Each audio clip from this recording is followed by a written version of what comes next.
Assalamualaikum warahmatullahi wabarakatuh. Perkenalkan, nama saya Muhammad Nurholis dari SC NIM 97. Dalam video ini saya ingin mengerjakan tugas UTS dengan soal sebagai berikut. Yang pertama adalah Haidar dan Nabila adalah pasangan muda yang bermimpi memiliki rumah sendiri setelah menikah. Setelah melakukan survei, mereka menemukan rumah impiannya di daerah Mejobo dengan harga 500 juta. Sayangnya tabungan mereka hanya sekitar 100 juta yang tidak cukup untuk membeli rumah tersebut secara tunai. Akhirnya mereka datang ke BSI guna mendapatkan pembiayaan berdasarkan kasus di atas. Akad apa yang tepat diterapkan agar mereka dapat memiliki rumah impiannya namun tidak terjerumus dalam hal ribawi? Jelaskan dengan alasan hukumnya. Baik, akad yang tepat, saya akan mencoba untuk menjawab pertanyaan tersebut. Akad yang tepat untuk kasus Haidar dan Nabila adalah akad murabahah atau jual beli margin keuntungan yang telah disepakati. Penjelasannya dalam kasus tersebut, Haidar dan Nabila ingin membeli rumah tetapi belum memiliki dana yang cukup. Maka bank syariah dapat membeli rumah tersebut terlebih dahulu dari penjualnya, kemudian menjualnya kembali kepada Haidar dan Nabila dengan harga yang lebih tinggi atau harga pokok plus margin keuntungan, dan pembayarannya dicicil dalam jangka waktu tertentu dengan landasan hukum dalam Al-Quran surah Al-Baqarah ayat 275 yang artinya Allah telah menghalalkan jual beli dan mengharamkan riba. Yang kedua, dasar hukum dari fatwa DSN MUI nomor 4 tentang murabahah yang memperbolehkan lembaga keuangan syariah melakukan jual beli dengan margin keuntungan yang telah diketahui dan disepakati. Mengapa tidak ribawi dalam akad murabahah? Karena dalam akad murabahah hubungan antara nasabah dan bank adalah jual beli, bukan utang piutang yang berbunga. Margin keuntungan yang disepakati sejak awal bukan bunga, melainkan keuntungan jual beli sah menurut syariah. Contoh skema singkatnya yaitu 1. Haidar dan Nabila memilih rumah seharga 500 juta. BSI membelinya terlebih dahulu dari pengembang. BSI menjualnya kepada Haidar dan Nabila seharga 550 juta dengan cicilan selama 10 tahun. Mereka mencicil sesuai kesepakatan tanpa bunga tetapi dengan margin keuntungan tetap. Setelah nomor 1, baik, saya akan mencoba untuk menjelaskan soal nomor 2. Jelaskan apa yang dimaksud dengan fungsi perbankan syariah sebagai lembaga intermediasi serta jelaskan bagaimana cara perbankan syariah mendapatkan keuntungan. Fungsi perbankan syariah sebagai lembaga intermediasi dan cara mendapatkan keuntungan adalah fungsi lembaga intermediasi. Perbankan syariah berperan sebagai perantara antara pihak yang memiliki kelebihan dana atau surplus dan pihak yang membutuhkan dana atau defisit dengan menggunakan prinsip-prinsip syariah.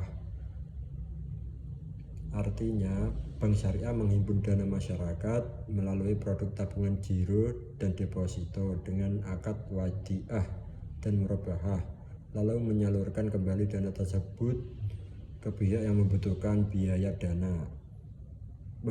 pembiayaan, usaha, rumah, kendaraan, dan lain-lain dengan akad murabahah, musyarakah, murabahah, ijarah, dan sebagainya.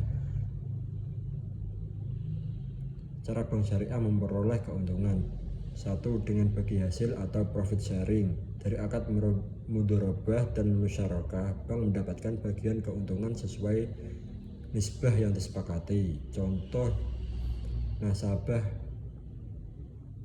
usaha bagi hasil 60/40 atau 60% untuk nasabah, 40% untuk bank. 2. Dengan margin keuntungan dari akad murabahah atau jual beli, bank mendapatkan margin tetap dari penjualan barang.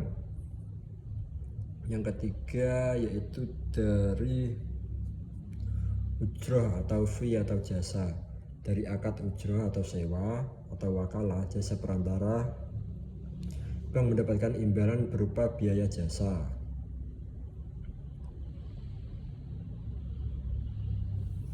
Baik, saya akan mencoba membaca soal nomor 3. Jelaskan 3 hal yang dilarang dalam transaksi bisnis syariah serta berikan masing-masing contohnya, serta berikan pendapat Anda tentang pernyataan yang sering dikatakan oleh masyarakat bahwa bank syariah sama saja dengan konvensional, tidak ada bedanya.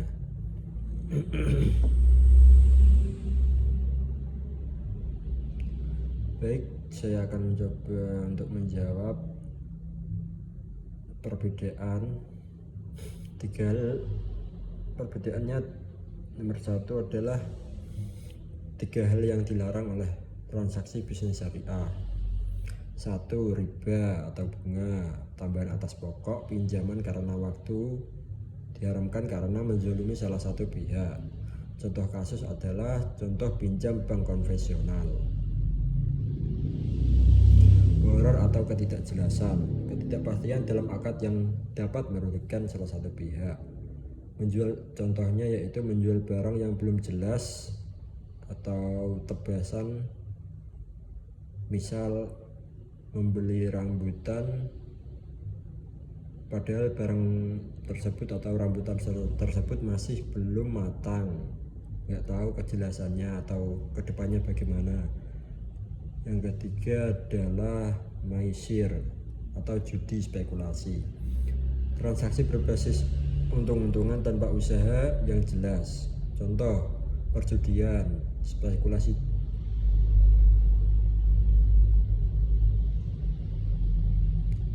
Ini contohnya adalah saham. Salah, maksudku perjudian, spekulasi saham tanpa dasar, atau binary option. Dan pendapat tentang pernyataan bank syariah sama saja dengan konvensional, pernyataan tersebut sangatlah tidak tepat. Perbedaan mendasarnya adalah dari aspek landasan hukum. Bank syariah berdasarkan Al-Quran, hadis, dan fatwa DSN MUI, sedangkan bank konvensional berdasarkan hukum positif dan sistem kapitalis. Dan itu dari landasan hukum. Kedua, dari prinsip keuntungan. Prinsip keuntungan dari bank syariah yaitu 1. Bagi hasil, margin, dan ujroh. Sedangkan bank konvensional adalah riba atau bunga. Dan dari segi hubungan dengan nasabah, bank syariah kemitraan atau akad syariah atau jual beli sewa atau bagi hasil. Sedangkan konvensional yaitu kreditor atau debitor. Dari aspek orientasi juga berbeda. Keuntungan dari syariah yaitu keuntungan, keberkahan, dan keadilan sosial. Sedangkan konvensional yaitu keuntungan semata. Kesimpulannya, bank syariah memiliki sistem yang lebih etis, transparan, dan adil karena seluruh transaksinya harus bebas dari riba, gharar, maisir, serta diawasi oleh Dewan Pengawas Syariah atau DPS. Sekian dari saya, Muhammad Nurholis, NIM 97. Assalamualaikum warahmatullahi wabarakatuh.